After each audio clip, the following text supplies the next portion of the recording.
Hola, muy buen día, compañeros. Hoy les voy a presentar la segunda parte de lo que son las señales restrictivas.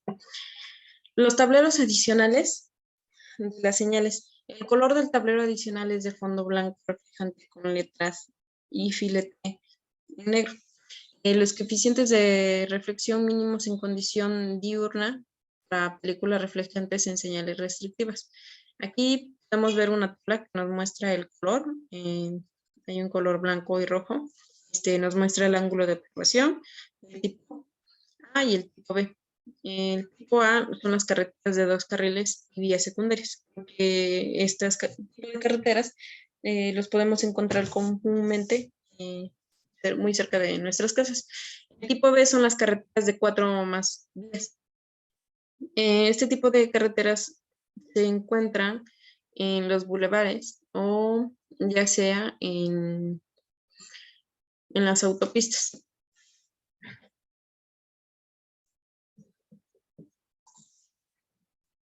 El banco digital de señalización vial, todos los elementos gráficos requeridos para las señales restrictivas se incluyen en el banco digital de señalización vial.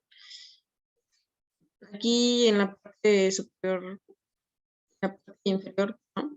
Encontramos una tabla que es de la SCT donde nos muestran los distintos tipos de letreros que se utilizan en una carretera. El uso de las señales descriptivas. A continuación se muestra el catálogo de las señales restrictivas y su uso. El alto. En los accesos de intersecciones antes del cruce de una carretera o vialidad urbana o férrea, paso peatonal o ciclovía. Estas son muy comunes muy cerca de nuestras casas, ya que dentro de una vía preferencial puede que haya 2 o más caminos de acceso. Entonces, con el fin de evitar accidentes o alguna colisión. Cede el paso. Indica el conductor tiene que detenerse o aminorar la velocidad de su vehículo. Comúnmente, como podemos observar, pues, la mayoría de los vehículos no ceden el paso al peatón y como todos sabemos, pues el peatón siempre tiene la preferencia. La inspección se utiliza para indicar a los conductores que deben detenerse obligatoriamente en determinado lugar para una revisión por parte de las autoridades correspondientes. En estos casos no es muy común que haya este tipo de letreros, solamente creo que muchos de nosotros lo hemos vivido en los carros que son turismo, y esto con el fin de revisar que la seguridad de los pasajeros esté en orden. El de velocidad te indica el límite máximo de la velocidad permitida en el tramo de la carretera o vialidad urbana. Al inicio del tramo donde se establece la velocidad en zonas de afluencia peatonal, como son escuelas, iglesias y mercados. Al principio de curvas o zonas de curvas. La vuelta continua.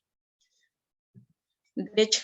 Se emplean las intersecciones controladas por semáforos en los cuales está permitida la vuelta derecha en forma continua, aunque para el tránsito indique que siga de frente.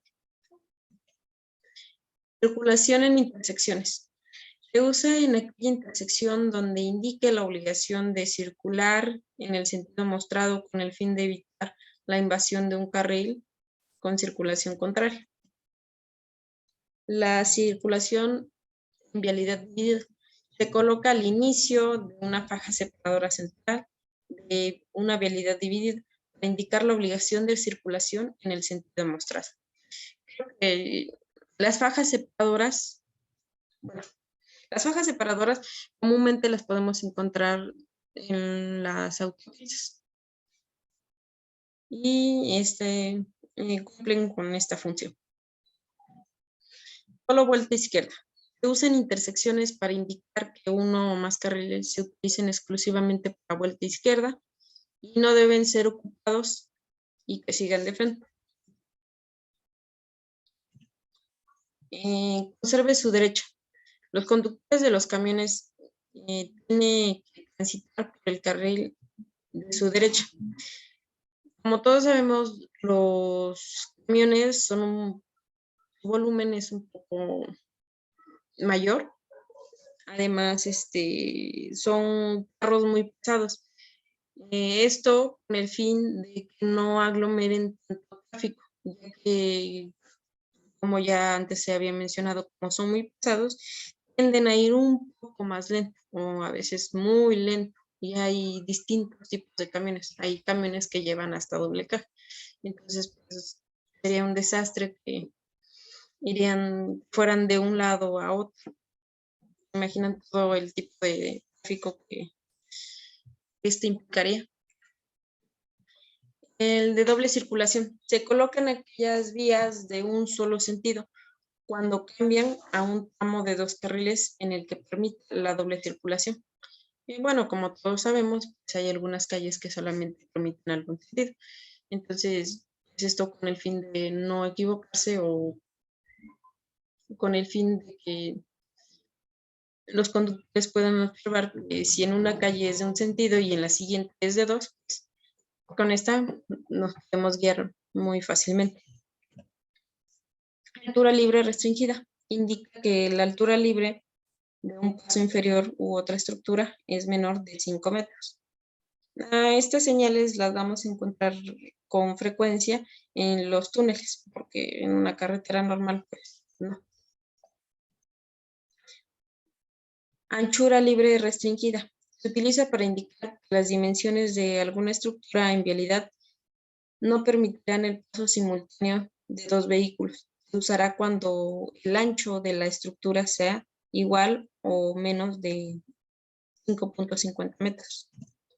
El peso restringido se utiliza en puentes u otros sitios de la carretera o vialidad urbana, donde se restrinja la circulación de vehículos que exceden el peso indicado, ya sea por la capacidad del puente o del pavimento, todo con el fin de conservar un poco más nuestras carreteras y, claro, evitar algún daño menor o mayor. Prohibido rebasar. Se emplea para indicar los tramos en los que no se permitan maniobras de rebase. Todo esto con el fin de evitar algún accidente o alguna tragedia. Regularmente podemos encontrar las zonas de no rebase antes de una curva. Parada prohibida. Se utiliza en lugares donde esté restringido el ascenso y descenso de pasajeros para no inferir con otro tipo de circulación, ya sea vehicular o peatonal. Y como ya antes lo había dicho, esto se utiliza para evitar la aglomeración de todo el tráfico. No pasar. Se coloca en lugares donde no se permite el estacionamiento ni la detención momentánea de vehículos sobre la superficie de rodura. Y claro, estos no son muy comunes, pero podemos encontrarlos quizás en zonas donde el tránsito sea exageradamente demasiado.